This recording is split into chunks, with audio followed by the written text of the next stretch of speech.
রক্ষা কবচ পেয়েছিল। রক্ষা কবচের প্রথম শর্ত ছিল তাকে সিআইডি তদন্ত সহিজাল কাণ্ড সহযোগিতা করতে হবে। সিআইডি সূত্রে যেটা খবর, প্রথম দিন তিনি ম্যাক্সিমাম প্রশ্নের উত্তরে বলেছেন আমি জানি না। কালকে তিনি অনেক প্রশ্নের উত্তর, তার উত্তরটাই দেননি প্রশ্নের পরিপ্রেক্ষিতে। এ কেমন সহযোগিতা চলছে? এর কি কনসিকোয়েন্স ভোগ করতে না হবে? দেখুন, এতদিন কোর্টের বিরুদ্ধে কাজ করেছেন, কোর্টে কোনো নির্দেশ মানেননি, এখন বাঁচার জন্য কোর্টের কাছে যাচ্ছেন, এটা আমরা সবাই জানি। কোনো ব্যাপারে সাময়িক কোনো হয়তো কোর্ট একটুখানি দিতে পারে সুবিধা, কিন্তু তার মানে এই নয় যে কোর্টের তদন্তে আপনি বাধা দেবেন, আইনের তদন্তে বাধা দেবেন আর তারপরে কোর্ট আপনাকে বাঁচাবে, এটা হয় না। আর এরকম বহু লোক করেছেন এই আগের নেতারা, দেখুন না, কে হসপিটালে ভর্তি হচ্ছে, কি অন্য কিছু দেখাতো, তিনি তো নিজে নোটিশও নেননি সিআইডির, লোককে দিয়ে পাঠিয়েছেন। সহযোগিতা কিসের? আজকে সিআইডিকে বাড়ির গেট ভেঙে ঢুকতে হচ্ছে বাড়িতে, তো সহযোগিতা নাকি এটা? বাকিটা কোর্টই দেখবে। নিয়োগ দুর্নীতি কাণ্ড, সেখানে ইডি স্ক্যানারে অভিষেক বন্দ্যোপাধ্যায় আজকে হাজিরার কথা শোনা যাচ্ছে, উনি এখানেও আবার আদালতের রক্ষা কবচ নিতে যাবেন। যেখানে যত ঘোটালা মানে দুর্নীতি হয়েছে পশ্চিমবাংলায় নিচ থেকে উপর অবধি সব জায়গায় ওনাদের হাত আছে, পার্টির হাইকমান্ডের হাত, সব সুবিধা ওনারা নিয়েছেন, নাহলে বন্ধ করেননি কেন? সব জানতেন। নেতারা দিনের পর দিন জেলে যাচ্ছে, ওনারা চুপ আছেন, পার্টি থেকেও বহিষ্কার করেননি। তো সেই জন্য সমর্থন তো ছিলই সব জায়গায়, যেমন যেমন তথ্য আসবে আইন সেরকমভাবে এগোবে। মেসির ভাই আজকে আজকে তার রক্ষা কবচ বা তার সময়সীমা দুটোই একসঙ্গে শেষ হয়ে যাচ্ছে। কারণ মেসির ভাই অরূপ বিশ্বাস, ছবি বিশ্বাস, ঠিক আছে, ছবি বিশ্বাস, তার আজকে মেয়াদ শেষ হয়ে যাচ্ছে।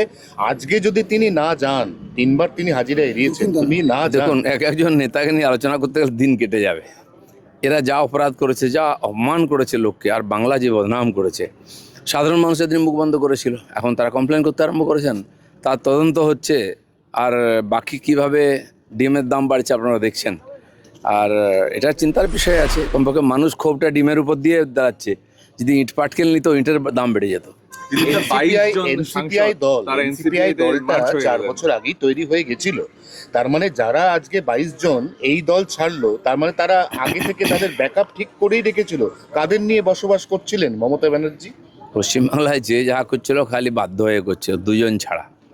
এখন বোঝা যাচ্ছে সবাই বাগী হয়ে যাচ্ছে, পুলিশ প্রশাসন সবাইকে চেপে রাখা হয়। সাধারণ মানুষ, পার্টির কর্মীরাও ওখানে স্লেভের মতো ব্যবহার করতে পারছেন, দাসের মতো। তারা বলেছে থ্রেট কালচার, থ্রেট তো সবচেয়ে বেশি কালচার টিএমসিতে ছিল, থ্রেটের সামনে ছিল। এখন ছিল কি ছিল না জানি না, কিন্তু যারা থ্রেটের সঙ্গে থেকে দুর্নীতি করে তারা তো ছাড়া পাবে না। বাকি তাদের অধিকার আছে, জনগণ তাদের জিতিয়েছে, তারা স্বাধীনভাবে রাজনীতি করুন, পার্টি করুন, সেই অধিকার আমাদের সংবিধান দিয়েছে সবাইকে।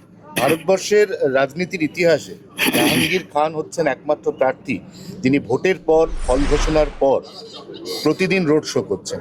তিনি কোমরে দড়ি পরে নিচ্ছেন, হাতটা জোর করে নিচ্ছেন, মাঝে মাঝে কানও ধরছেন। এর মধ্যে তার বিড়ম্বনা আরও বাড়লো, কারণ জেপি নাড্ডার ওই যে কনভয় 2020 সালের ডিসেম্বর মাসের 10 তারিখ, যার আপনি প্রত্যক্ষদর্শী, সেই মামলাতে জাহাঙ্গীর খানের নাম ছিল। তিনি তখন গ্রেপ্তারও হয়েছিলেন একদিনের জন্য, তিনি জামিন পেয়ে গেছিলেন।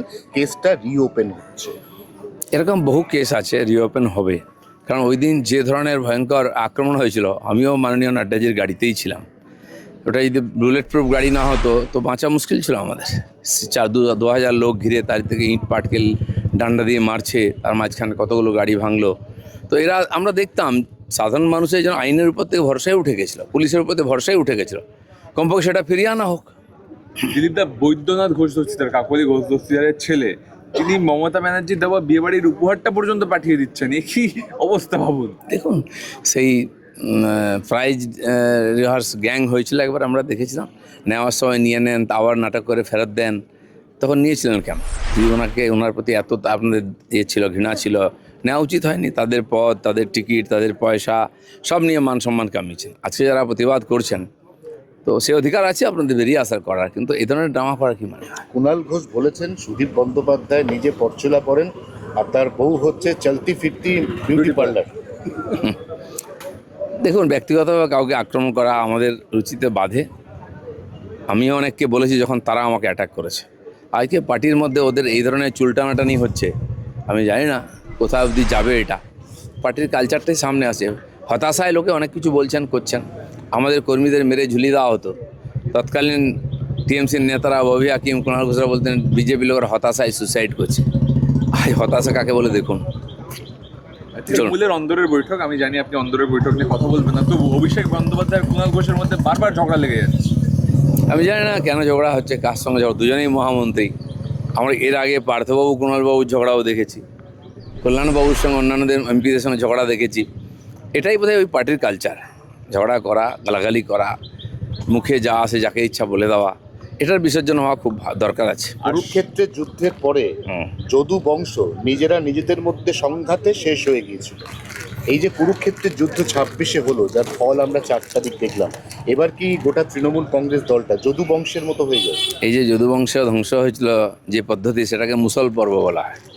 আমরা আগের থেকেই বলেছিলাম যে টিএমসির মুসল পর্ব শুরু হয়েছে, তার প্রত্যক্ষদর্শী আমরা মহাভারত দেখিনি, শ্রীকৃষ্ণের যদুবংশকে দেখিনি, কিন্তু এই কুরুবংশকে দেখছি কীভাবে ধ্বংস হয়ে যায়। সৌগত রায় বলছেন আজ পর্যন্ত মমতার সঙ্গে আছি, কাল কীভাবে জানি না। অনেকেই বলবেন, পরিস্থিতির দিকে তাকিয়ে আছেন, অপেক্ষা করুন। চলুন, ধন্যবাদ।